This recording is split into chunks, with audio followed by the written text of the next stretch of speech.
হুম, এটা একদম সুন্দর না, দাঁতগুলো একটু বেশিই দেখা যাচ্ছে, এই জন্য এটাকে আমি রাখবো 4-এ।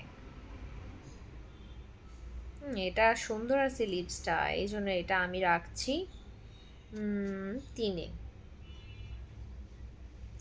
ও এম জি, এটা তো আরও বিচ্ছিরি। দাঁতগুলো দেখেন, শুধু দাঁতই দেখা যাচ্ছে, কেন তো লিপস দেখাই যাচ্ছে না, এর জন্য এটা যাবে 5-এ। ওয়াও, এটা দারুণ আছে, এটাকে আমি দিচ্ছি, এটা 1-এর মধ্যে থাকুক, দারুণ আছে।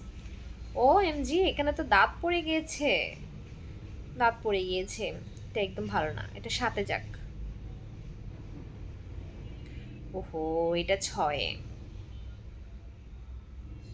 ওয়াও, এটা দারুণ আছে লিপস, একটু ঠোঁট কামড়াচ্ছে, কোনো ব্যাপার না, এটা 2 নাম্বারে যাবে।